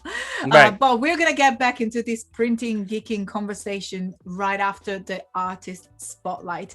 And in fact, it's time to drum roll and reveal the artist of today and the artist that we're gonna be featuring during our wonderful spotlight. So we can jump back into my screen and reveal that today's artist is Odari Yohanes, which is in the chat with us. I spotted the name before in the chat as well, but most importantly, first of all, let me go and give it a follow here and make sure everybody to do the same. Very, very easy to spot Odari on Behance. The link, which I'm sure Wade is going to share in chat, is behance.net/Odari art. Keep it simple and easy. That's wonderful, easy to find. So the first thing that of course catches my eye is that a Scully? Yes. There we go. That is a Scully. let's jump into it. Yes. Odari has been one of those artists that once I talked to him about the Scullys, the amount of ideas that he has and the kind of Scullys that we can do, he has been on it nonstop. And so far he has 18 Scullys in that 144 Scully collection. So those are 18 Scullys that I don't have to draw. But at the same time, it's like we're fighting for the same ideas. Like, oh, I didn't know you were gonna do that. And so he's been hopping on. I have a question. How do I qualify to have a Clady Scully? Oh, well, what sort of qualification do I need to bring to the table? Well, that's what we call a commission. We do have commission Scullys, but let's work it out. I think that's a good idea. I like your look. You got the hair. I like that image that you use in all of your social media. That side profile. That's super cool. You got the white shirt on there. Yeah. Oh, it's already kind of like the it's already. Right, I'm ready. Wonderful. But let's go and check out this wonderful collection. So how many Scullys do we have from Odari? 18. So Odari has done 18, and he's got a few more that we were just talking about it last night. So yeah, you can click on any of those. A lot of them are so we got Wolverine, that is Mystique from the X-Men. There goes Riddick. Yeah, got the tank top with the glasses, and that is Ripley from the Aliens movie. So Odari is a big sci-fi guy, and there you go. So amazing. The first time that a Scully has ears. Oh, that's true. Yeah. Is that the only one so far? That's the only one with ears. Yeah. Because the ears make the character, so you have to put them in there. I'm absolutely loving it. Which one is your favorite of this series?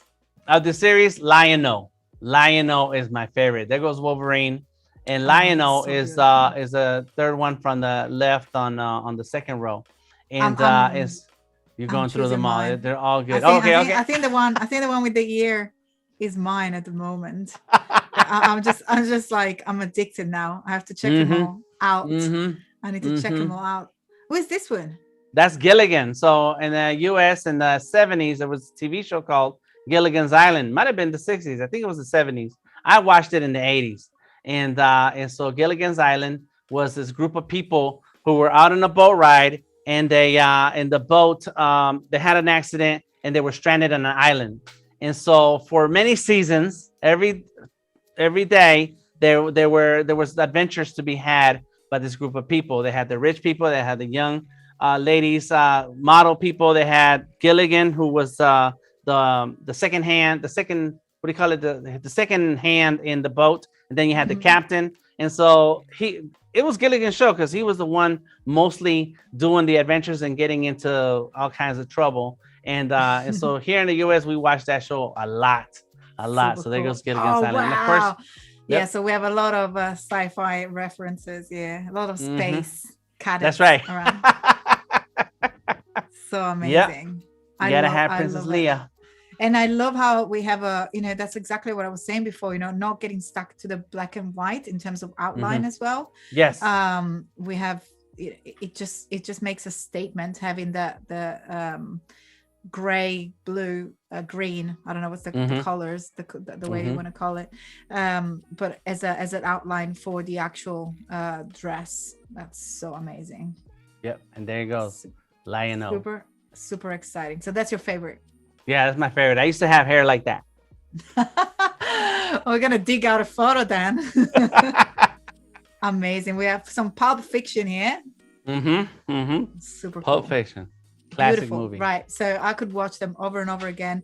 And I think one of the beauties of this is, even despite being a series, there's so much details in each one of this drawing that it just like, I just want to watch them. It's not one of the series that you've seen one and seen them all.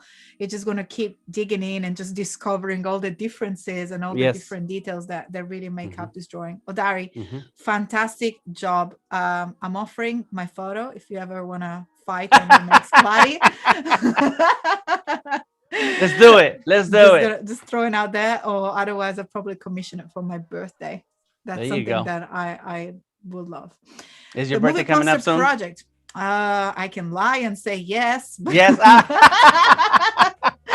But otherwise, no, it was June. Okay. June 14th. It's gone. Oh, okay. Very nice. So. I'm June 21. Look at that. 1 week difference. Oh, wow. So we are four here. Are you a Gemini as well? Yes. Yep. There we go. Gemini. So that's why it's such an energy in the stream. It's like yeah. It's two people in one. That's right. Yeah. So that's why I was saying we are in four in reality. Right. Can you tell us a little bit more about this movie poster? Yeah. So Odari has been writing and illustrating a series of characters, writing a story that's going to be part of a graphic novel. And so his take on it is that he wants to have that kind of impact as, the most famous animation that's out there, as the most famous comic book out there. And so he's been slowly building the trope, the characters, the main character, the accessories, and who are they? What do they do? Something that we mentioned yesterday is like when you create a character, like you have to put some elements in the way the character looks so that we can get an idea of who is this character and what's their story.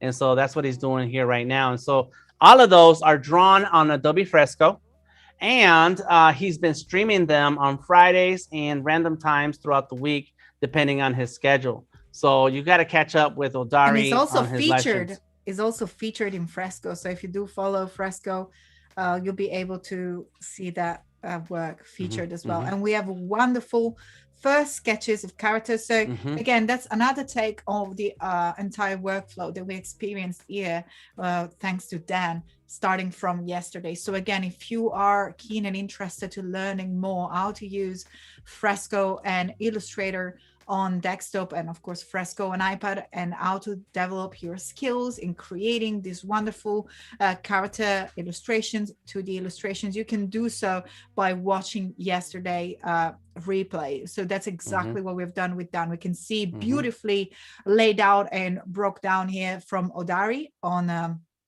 on his Behance page. So we have the first sketches and the spaceships happening in Fresco. And then we have the outline using the vector brushes in Fresco. So we moved from the rough sketch to the outline version, and we start to creating some vector, which will then be translated. So we can see again, coloring in exactly the same process, and then moving into Illustrator desktop to refine the characters and creating the final PNG from Fresco into Photoshop rather than Illustrator. So again, that shows the flexibility of working together with the Creative Cloud and the beauty of having your own workflow. We have experienced the workflow for Fresco and Illustrator with Dan, and we can see here with Odari feature the workflow between Fresco and Photoshop. So that's the beauty of being unique. And that's why I always say, every time that I have the wonderful opportunity of meeting all the amazing guests like yourself talented guest here at Adobe Live. I always say, just be yourself and do your thing. There is no right and wrong. We want to see, everybody here is looking forward to see the way you do it. So we have done with Fresco and Illustrator, and here Odari using Photoshop. And as you said, does Odari stream on Behance as well? Yes, catch him on Fridays. His time has changed little by little, but just find him and subscribe to him so that you get the notification when he goes live. But he's usually drawing in Fresco and exporting out to Illustrator, just like I did today. Bam, I'm going to give it a like. Bam, Beautiful. there it is. Beautiful. I'm going to move to the next project. So that's Hasha Poster. Are you involved, or do you know about No, this I don't know much about that one, but I do know that he likes to create these amazing characters that lumped in from different ideas. And so there she is right there. Bam. Beautiful. So gorgeous. Yeah, Does Odari do tattoos as well? Yes, actually. I met him a long time ago, and that's what that was our first conversation. Tattoos. All right. Got it. Because I can see some, like I said, I love I have a lot of references in tattoos as well. When I browse my Instagram feed is food, yoga, kittens, and tattoos. That's a good combination. Yeah, good. And baby birds sometimes as well. There you go. So I find birds very, very inspiring as well. Nature in general. Nature, of course. Oh, and we got a sticker. So that's and look, wonderful example of what we were saying just right there, how to transform your creation from Fresco into a tangible piece of art that you can share and use, in order to communicate your presence with the world.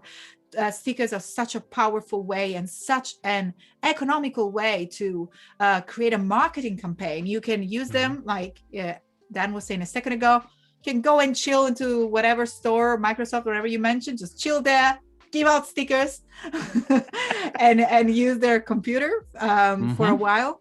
I used to be a little bit more, I used to paste them everywhere, and there are some of them. Sometimes I used to go, I have my roots, so I had an office in what you would call downtown Manchester, the city center, and I left my route with the Metrolink because I didn't drive at the time, and I had my footsteps. So if you would follow the stickers, you could actually take me to, I didn't never think about that. Actually, I could actually take people back to my house. So if you follow the stickers, you can eventually go from town to my home because I kind of marked my spots. And that's, every place that I used to go had my stickers on. So it's a way of communicating your presence and create a marketing campaign in a very economical way, because it's not that expensive at all to print stickers. So you kind of start to get impressions of your work, you get your artwork out there, and of course that's exactly the perfect way of doing it. Add your Instagram or social media tag within your character and within your illustration, and Odari showcases that beautifully. So we have the name of the character, we have a copyright, and of course we have the tag. So make sure to go ahead and follow. I believe that's the Instagram. Yep, it's the same. Odari Art. So let's go and give him a follow. And again, we discovered that through his stickers, and everybody who's going to have their stickers or see that sticker will be able to go and follow his work also on social media. So amazing work. Is that the same part of the comic series? I recognize that rabbit. Yep. Jace. Jace. His name is Jace. Your mate Jace. I love it. I absolutely love it. They are real. And another, a very, very brief story, but the power of creating these cartoons with outlines. My cousin, little son, many years ago, it was just a baby, was sketching. So I had a little bit of free time, and I went and outlined in Illustrator the sketch. And the little guy was mind blown. It was literally the same reaction that you had before that reminded me of the story, which is like, it's alive, That's right. because it becomes part of a comic, or it relates to cartoons. So any drawing that it gets transformed into a vector illustration, it just basically becomes alive. So yeah, our Joyce Yes. Jupiter is alive. It's There our it friend is. now. That's right. He's saving the universe. So Yes. amazing. So amazing. Right. There is anything else that you want to, any particular project that you want to have a look at before we head back to your work?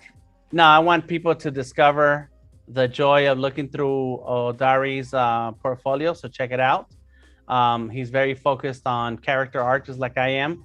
And so we kind of have similar interests, similar ideas, and similar processes.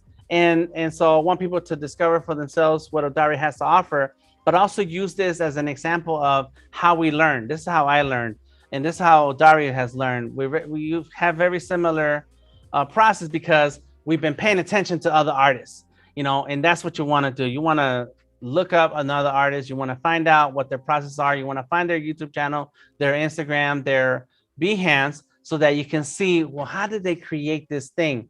How did they get there? Don't just show off the you don't want to, you can see the final illustration and BMAs, but you kind of want to see the steps, because all drawings start ugly. They all start off not what you think that you want them to be. It gets pretty. It gets messy before it gets pretty. I like that and saying you see better. a lot of pretty here in Odari's Behance, so make sure to go ahead and give him a follow, behance.net/Odari art. But right now we are back in bringing the spotlights onto you, Dan. So Odari, thank you so much for sharing. We really thoroughly enjoyed your work, but we are back to Sketchy. Yes, Mr. Sketchy. So how much time do we really have to go into Sketchy? Because you said you were going to show us a mask picture. I will share it afterward. I will share it on my social media. I think. Oh, on your social media? Well, look. This is what I came. We are back to your screen. I mean, okay. So if we can please jump back real quick into my screen, Paco. We have a little thing going on here.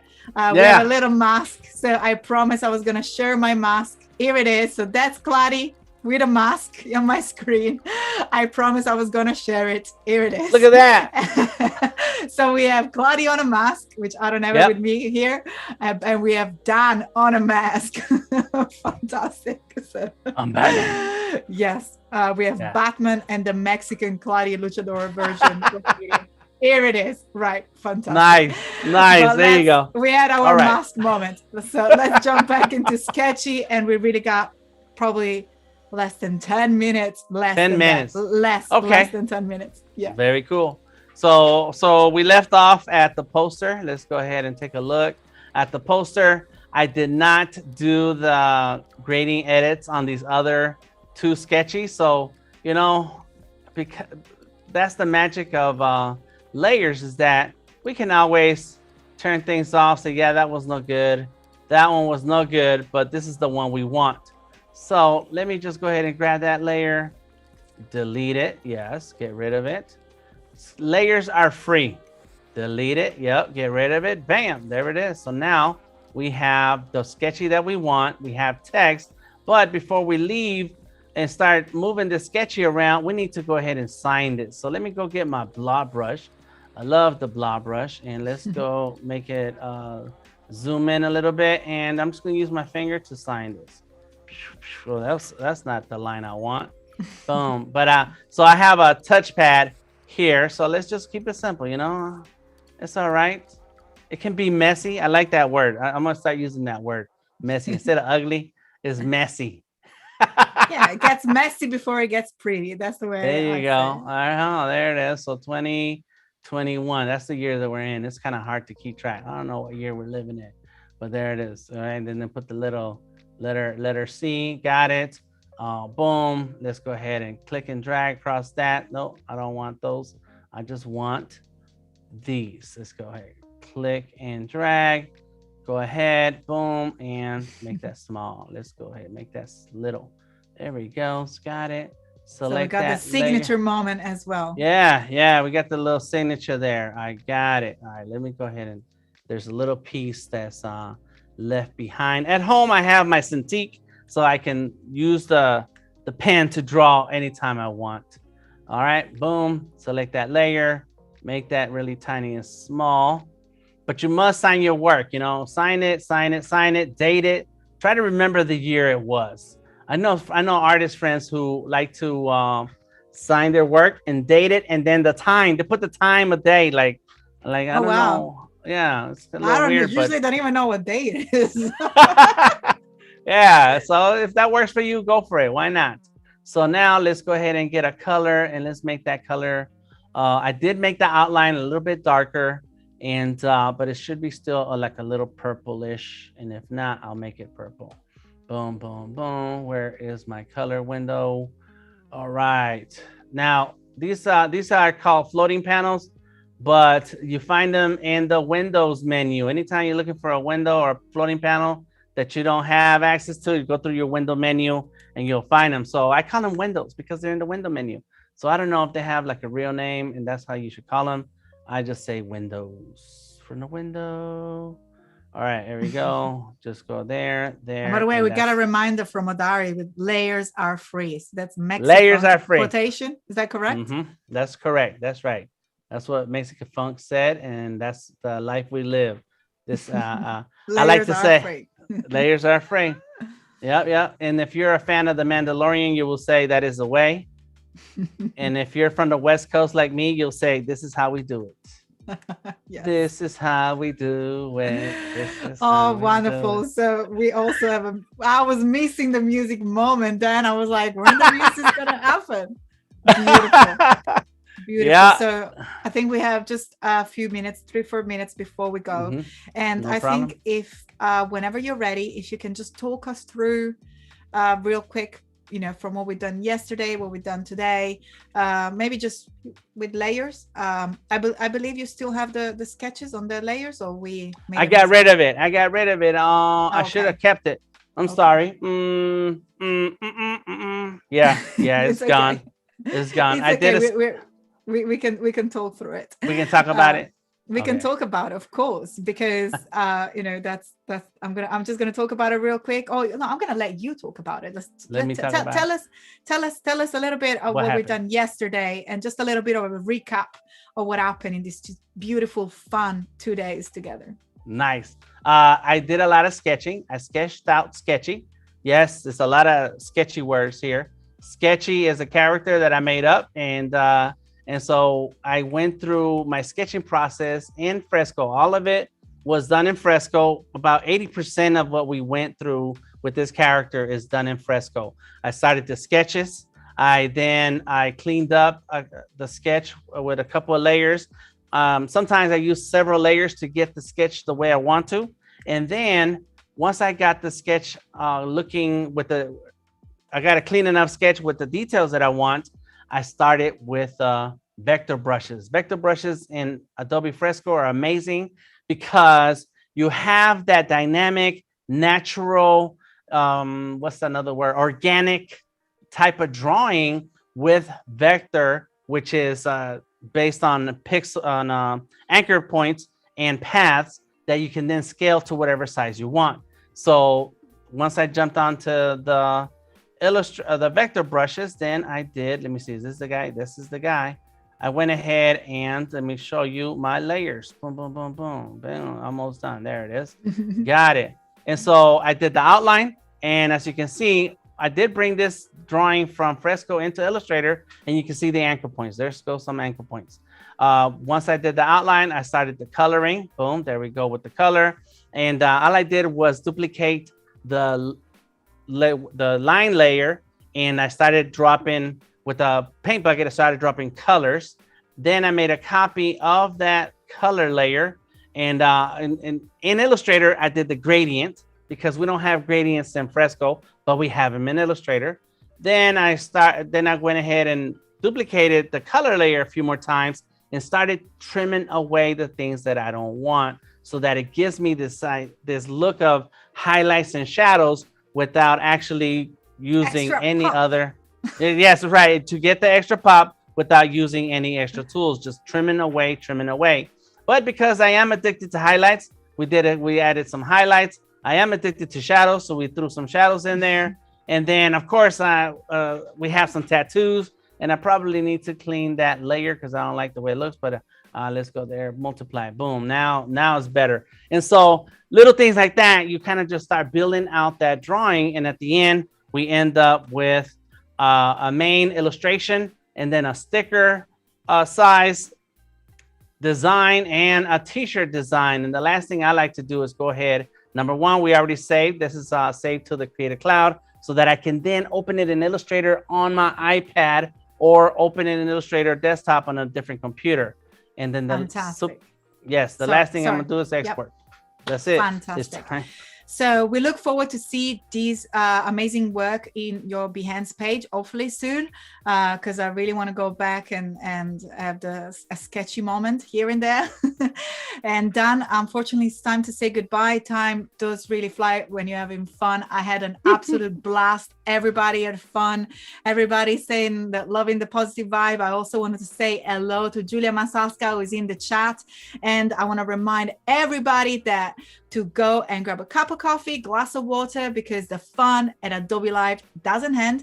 In fact, just right after us, don't forget to stick around for the Illustrator Daily Creative Challenge. And we have here our lovely Julia Masaska, which will be the host of the Illustrator Creative Challenge, followed immediately after by Mobile App Design with Sharon. So Dan, thank you so much. An absolute honor and joy to join you during this Adobe Live. Thank you so much. For having me.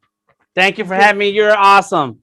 You're awesome. All of you watching this are awesome. Everybody who worked and built these apps are awesome. We love it. Thank you. We had a ton of fun. Thank you so much, everybody, for staying with you. And don't forget, stick around for more fun here at Adobe Live. Bye, everybody. Bye-bye.